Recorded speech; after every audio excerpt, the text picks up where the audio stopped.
Hello दोस्तों, आज हम लोग इस वीडियो में बात करेंगे 20 महत्वपूर्ण प्रश्न को डिस्कस करेंगे। जनरल साइंस के प्रश्न है, सेट नंबर 1 है, सभी प्रतियोगी परीक्षाओं के लिए। आपको बता दें हिंदी और इंग्लिश दोनों में ये प्रश्न होगी।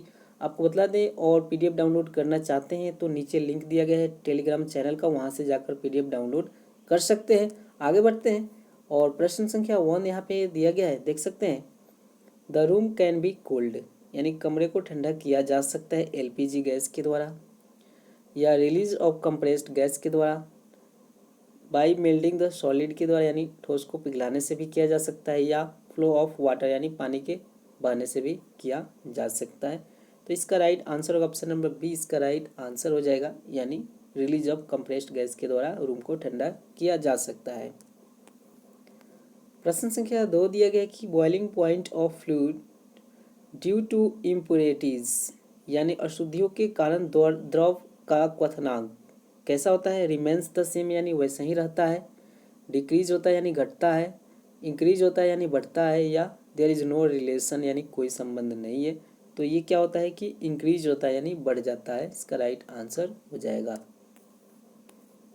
प्रश्न संख्या 3 दिया कि इज डेसिबल, यानी डेसिबल जो होता है measurement of a sound level, यानी एक ध्वनि स्तर का मापन होता है।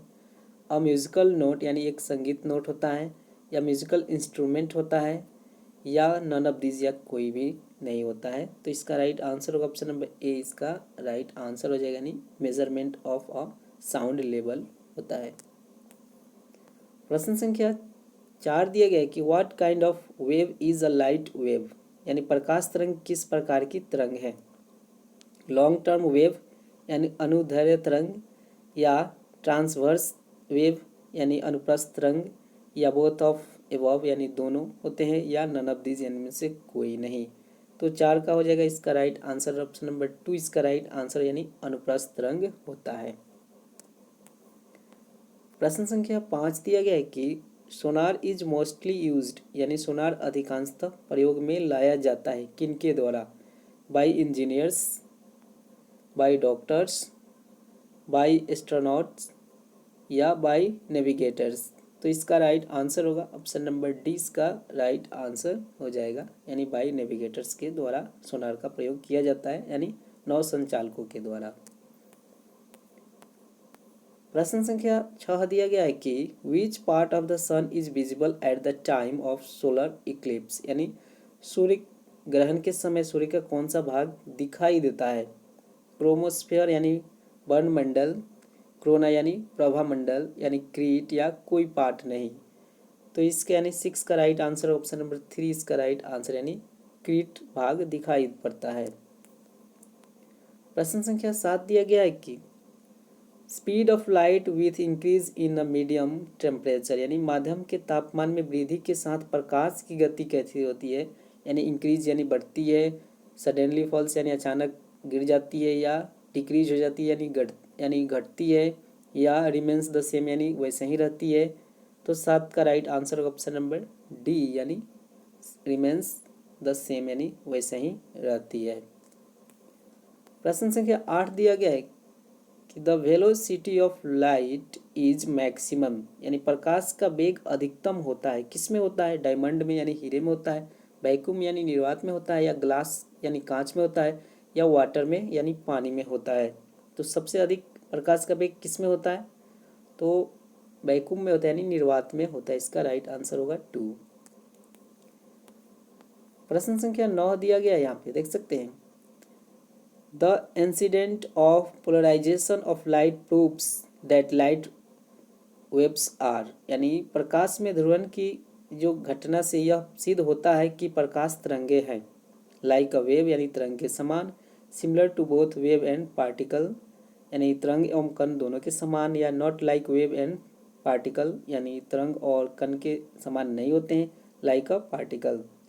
तो 9 का राइट आंसर होगा ऑप्शन नंबर 2, इसका राइट आंसर है similar to both wave and particle के समान होते हैं। प्रश्न संख्या 10 देखते हैं, दिया गया कि who first discover the velocity of light, यानी प्रकाश का वेग सर्वप्रथम किसने ज्ञात किया था या खोज किया था। रोमर ने, न्यूटन ने, गैलीलियो ने, या माइकलसन ने।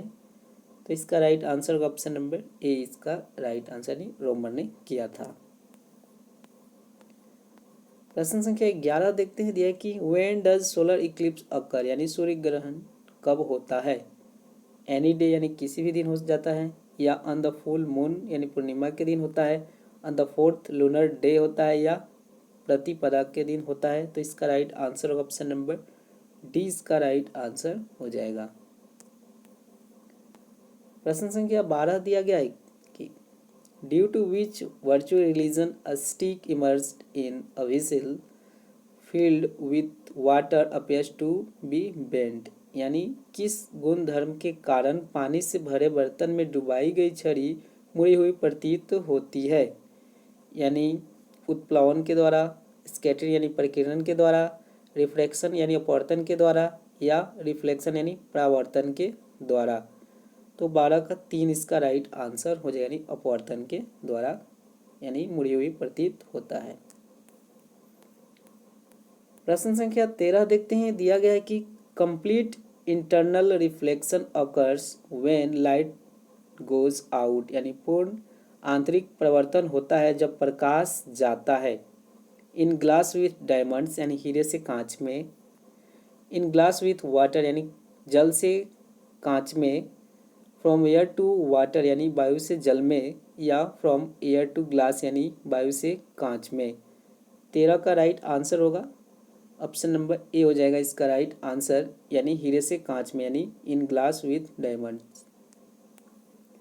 प्रश्न संख्या 14 दिया गया है कि there is a reason for becoming mirage, यानी मृग तृष्णा बनने का कारण होता है। रिफ्रैक्शन यानी अपवर्तन, रिफ्लेक्शन यानी प्रवर्तन, फुल इंटरनल रिफ्लेक्शन यानी पूर्ण आंतरिक प्रवर्तन, या डिफ्यूजन यानी विसरण। 14 का राइट आंसर होगा ऑप्शन नंबर 3, यानी फुल इंटरनल रिफ्लेक्शन होता है, यानी पूर्ण आंतरिक प्रवर्तन होता है। प्रश्न संख्या 15 दिया गया कि how many colours does the rainbow show, यानी इंद्रधनुष कितने रंग दिखाता है। 10, 7, 12 या 5। तो 7 होता है, इसका राइट आंसर हो जाएगा 7। प्रश्न संख्या 16 दिया गया है कि the colour of the sky appears to be blue, यानी आकाश का रंग नीला प्रतीत होता है किसके कारण। ड्यू टू रिफ्रैक्शन यानी अपवर्तन के कारण, ड्यू टू डिफ्रैक्शन यानी विवर्तन के कारण, ड्यू टू स्कैटरिंग यानी प्रकीर्णन के कारण, या ड्यू टू रिफ्लेक्शन यानी प्रवर्तन के कारण। तो 16 का राइट आंसर है, यानी प्रकीर्णन के कारण, यानी ड्यू टू स्कैटरिंग के कारण होता है आकाश का रंग नीला। प्रश्न संख्या 17 दिया गया है कि diffusion of light into the atmosphere is the reason, यानी वायुमंडल में प्रकाश के विसरण का कारण क्या है। कार्बन डाइऑक्साइड, जल वाष्प, या डस्टिंग यानी धूलकण, या हीलियम। तो 17 का राइट आंसर होगा ऑप्शन नंबर 3, यानी डस्टिंग है, धूलकण। प्रश्न संख्या 18 दिया गया है कि the following are application of engines, यानी निम्न तापी इंजनों का अनुप्रयोग होता है। सबरिंग यानी प्रोपल्यूजन यानी पनडुब्बी नोदन में, इन रॉकेट टेक्नोलॉजी में, या अति चालकता विषयक अनुसंधानों में, या फ्रोस्ट फ्री रेफ्रिजरेटर्स में। तो 18 का राइट आंसर ऑप्शन नंबर 2 इसका राइट आंसर, यानी इन रॉकेट टेक्नोलॉजी में प्रयोग होता है। प्रश्न संख्या 19 देखते हैं, दिया गया है कि the temperature is of a liquid due to evaporation, and किसी द्रव का वाष्पीकरण होने से उसका तापमान क्या होता है। विल डिक्रीज यानी घटेगा, विल इंक्रीज यानी बढ़ेगा, विल ग्रो रैपिडली यानी तेजी से बढ़ेगा, या विल रिमेन अनचेंज यानी अपरिवर्तित रहेगा और जैसे कि तैसा रहेगा। तो 19 का राइट आंसर होगा ऑप्शन नंबर ए, यानी विल डिक्रीज यानी घटेगा, इसका राइट आंसर हो जाएगा। प्रश्न संख्या 20 देखते हैं, दिया गया है कि the temperature at which ice water vapour remains in equilibrium is called, यानी वह ताप जिस पर बर्फ पानी और वाष्प संतुलन में रहता है कहा जाता है। बॉइलिंग पॉइंट यानी क्वथनांक, क्रिटिकल टेम्परेचर यानी क्रांतिक ताप, फ्रीजिंग पॉइंट यानी हिमांक, या ट्रिपलेट पॉइंट यानी त्रिक बिंदु। तो इसका right answer option number D इसका राइट आंसर है, ट्रिपलेट पॉइंट कहा जाता है। तो ये थे 20 प्रश्न। अगर वीडियो पसंद तो लाइक करें, शेयर करें, कमेंट करें। आपका वीडियो देखने के लिए बहुत बहुत धन्यवाद।